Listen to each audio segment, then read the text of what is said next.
Aloha, welcome back everyone to our 2020 course set preview and review.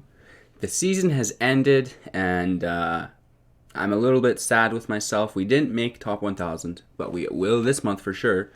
We learned a couple things and we made the biggest mistake we've ever made. So I had made it up to 741 and there was 2 hours left and I was going to switch over to traditional play where it's best of 3 and not your ranked, and I was going to start practicing with my Esper control deck, right? Because I was like, okay, I'm making top 1000, I need to start practicing best of 3. I don't know if the red deck is going to do it for me. Tournament format, it's one thing to climb ranks with it, it's totally another thing to play best of 3 and compete with it. So we were going to do that, and then I went and clicked in it, and I accidentally, without thinking, clicked traditional ranked. I seen my Esper control there, and I jumped right into it. We lost 2 in a row, back to back, just got slaughtered.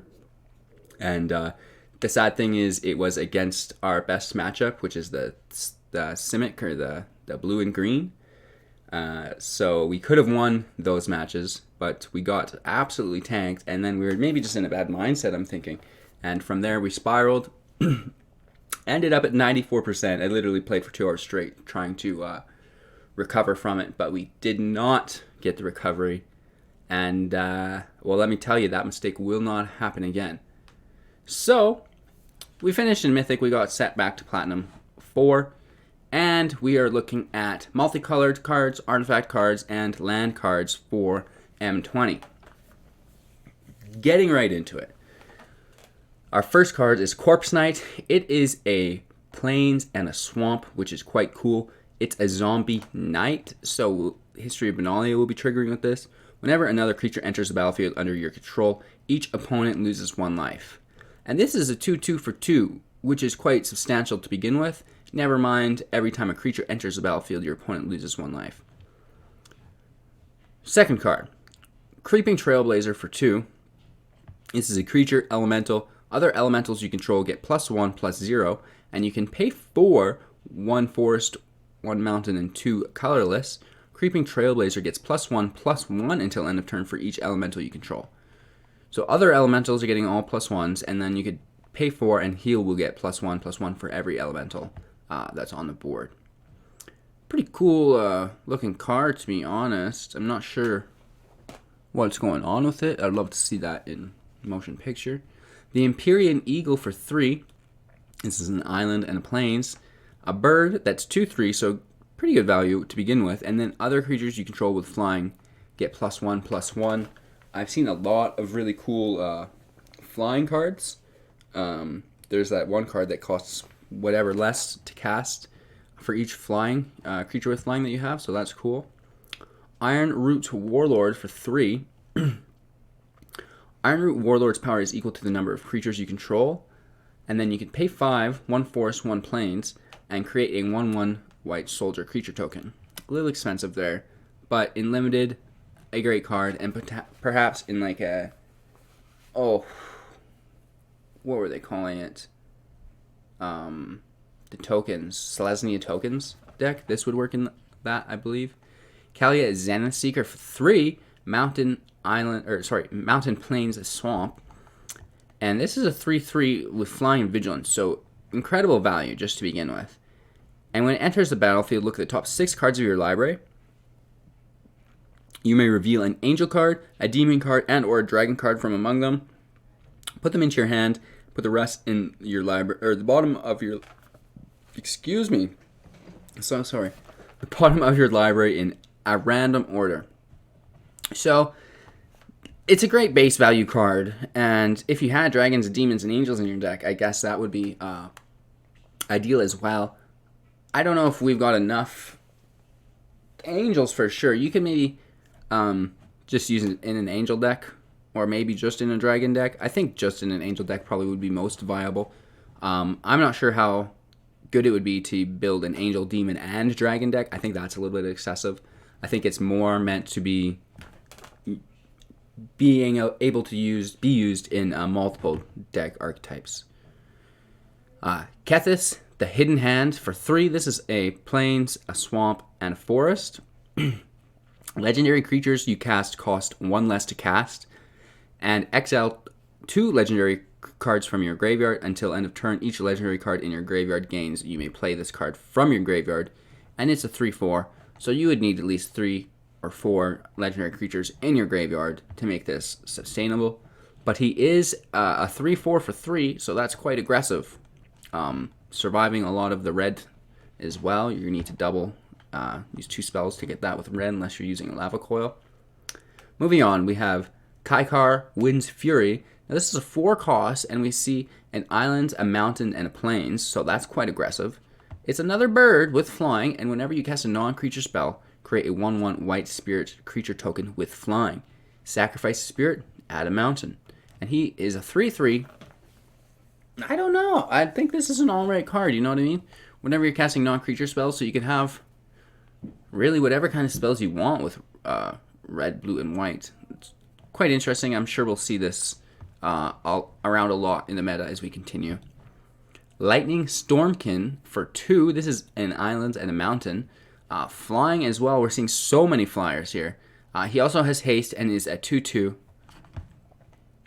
Moldervine Reclamation for 5. This is a swamp and a forest. Whenever a creature you control dies, you gain 1 life and draw a card. So that's super, super beneficial, especially in Saproling's token decks, maybe, where lots of creatures are always dying, right? Ogre Siegebreaker for 4. This is a swamp and a mountain. You pay 4, also swamp and a mountain, no tap. Destroy target creature that was dealt damage this turn, and he is a 4/3, which is nice, but a little weak on the defense, I think. Omnarth, Locus of the Roll.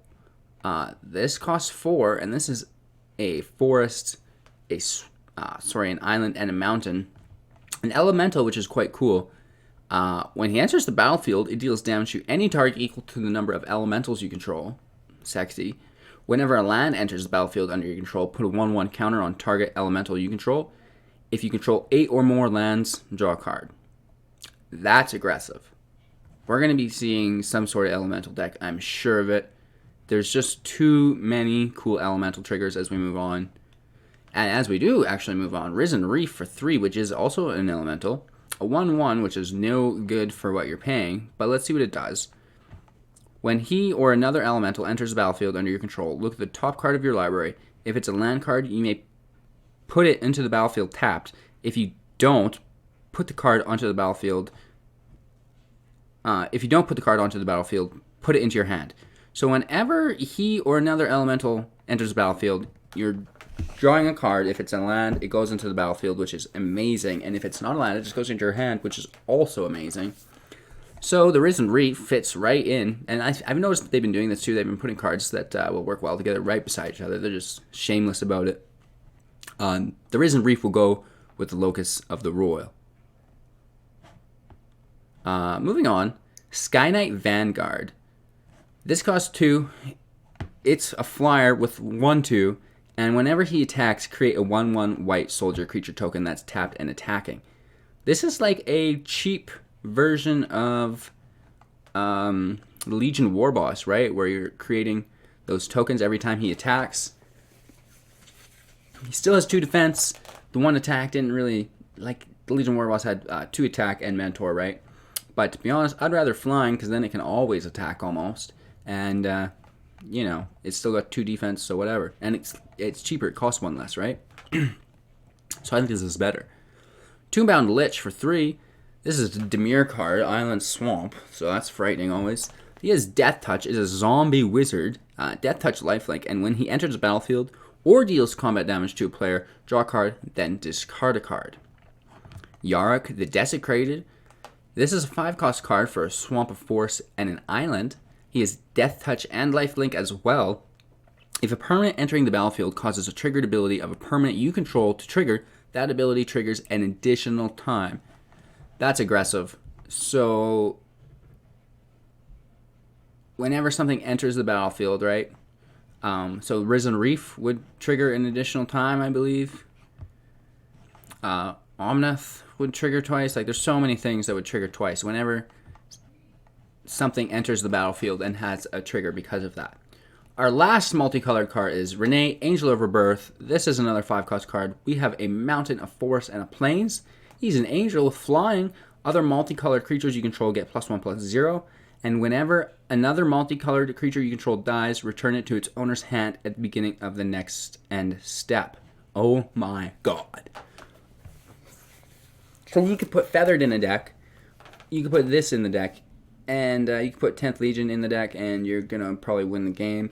It's got green in it now, so you can work in like Titanic Growth, which is absolutely aggressive. Green and red, Domeri's Ambush, which is disgusting. And whenever a creature you control dies, it just comes right back to your hand. You'll have to replay it, but that's good. Renee, Angel of Rebirth for 5. Oh my goodness. Those are our multicolored cards. We've seen a lot of cool cards. I always love multicolored cards. They're the most interactive, and they really tie those different deck archetypes together. A lot of fun. A lot of really cool legendary cards. Omnarth, Locus of the Royal. I think this is one of my favorites here. We also really like the Sky Knight Vanguard. That's super cheap for what you're getting.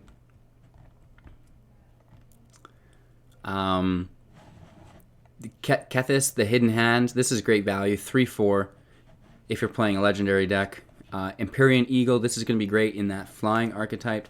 And then we had lots of elementals and a couple knights as well. So the knights are sticking around. Jumping right into the artifacts, we're tripling down this video because it's a little bit shorter. It might end up being a little bit longer, but we didn't want to do 3 separate videos. We're just going to jump right into it, especially now that rank's over and we have the time to do so. Anvil Rot Raptor for 4. This is a bird with flying, a 2/1, and first strike. Bag of Holding for 1. Whenever you discard a card, exile that card from your graveyard, and then you can pay 2, tap, draw a card, then discard a card, pay 4, and then tap, sacrifice Bag of Holding, return all cards exiled with Bag of Holding to their owner's hand. Maybe. Somewhere that might fit, I don't know though. Colossus Hammer, this also costs 1. Equipped creature gets +10/+10 and loses flying. Equipped costs 8 though, that's quite substantial. I like this. Equip 8, equipped creature gets +10/+10 and loses flying. Woof. That's cool late game, you know what I mean? The Diamond Knight for 3. He uses Vigilance, and when he enters the battlefield, you choose a color, and whenever you cast a spell of the chosen color, put a 1/1 counter on the knight. Diviner's Lockbox for 4. You can pay 1 and tap, choose a card name, then reveal the top card of your library if that card has the chosen name. Sacrifice the lockbox and draw 3 cards. Activate this ability only anytime you could cast a sorcery. Pretty expensive for what you're getting. Golos, Tireless Pilgrim for 5. This is an artifact creature. He's a 3/5. When he enters the battlefield, you may search your library for a land card. Put that card into the battlefield tapped, then shuffle your library. And holy shoot, you can pay 2, 4, 6, 7 at 1 of each color. Exile the top 3 cards of your library. You may play them this turn without paying their mana cost. So if you had a heavy deck and a lot of mana, you could just be playing cards from your library with this. That's pretty cool, and he's a nice defender. This might see its way in somewhere. Graph Digger's Cage for 1. Creature cards in your graveyard and libraries can't enter the battlefield. Oh, this is fun. Creature cards in graveyards and libraries can't enter the battlefield. Players can't cast spells from their graveyard or libraries. That's a good card. For 1, it's just going to shut a lot of things down. That's a good sideboard card for sure. Heartpiercer Bow for 2. Whenever a equipped creature attacks, it deals 1 damage to target creature defending player's controls. Defending player controls. So you're just dealing another damage to a different creature, and the equip cost is 1. Not so bad. Icon of Ancestry for 3. As Icon of Ancestry enters the battlefield, choose a creature type. Creature types that you chose get +1/+1. And you can pay 3 and tap. Look at the top 3 cards of your library. You may reveal a creature card from the chosen type you may reveal a creature card from the chosen type from among them and put it into your hand. Put the rest on the bottom of your library in any order. So creature types that you choose get +1/+1 already for 3. So that's good value. That's a Benalish Marshal minus creature. And you can pay 3 and you're looking at the top 3 cards of your library, and if you have any creature cards with that chosen type, you would put that into your hand, and if you do not, they will go into the bottom of your library. So, like a scry 3 plus a draw if you're lucky for 3. So good value here. Icon of Ancestry, I think we'll see that around quite a bit, to be honest. Manifold Key for 1, you can pay 1, tap it, untap another artifact. You can pay 3 and tap it. Target creature can't be blocked this turn. That's kind of a jank card, right? Martyr's Axis is a reprint for 2. Equipped creature gets +2/+2 to equip cost.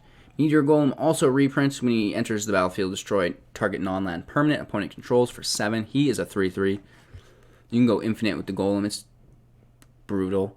Mystic Forge for 4. You may look at the top 4 cards of your library at any time. You may cast the top card of your library if it's an artifact card or a colorless, a non-land card. Interesting. Pay 1 life, exile the top card of your library. Oh, so you could just pay through your deck. That's interesting. Mystic Forge. We will see you, and we will probably hate seeing you, if you know what I mean. Pattern Marcher for 4. This is a Golem, a 3/3. When it enters the battlefield, you may search your library for a card with the same name as another creature you control, reveal it, put it into your hand, then shuffle your library. That's not bad, you know what I mean? Prismite for 2. Pay 2 and add 1 mana of any color. He is a 2/1. Retributive Wand for 3. Another wand here. This is fun. For 3, you can tap it. Deals 1 damage to any target. When it's put into the graveyard, it deals 5 damage to any target. Interesting. That's a good card too, just for the 5 damage if you could somehow be having your artifacts go into the graveyard. Salvager of Ruin for 3. Sacrifice Salvager of Ruin. Choose target permanent card in your graveyard that was put there from the battlefield this turn. Return it to your hand. Scuttlemutt for 3. This is a 2/2. A Scarecrow. Very cool. Interesting art, that's for sure. You can tap 1, add any mana color. You can also tap and target creature becomes the color or colors of your choice until end of turn. That's kind of jank as well. Steel Overseer for 3. Put a 1/1 counter on each artifact creature you control. That's a good card. That's going to go in the artifact decks. Stone Golem for 5. This is just a 4/4.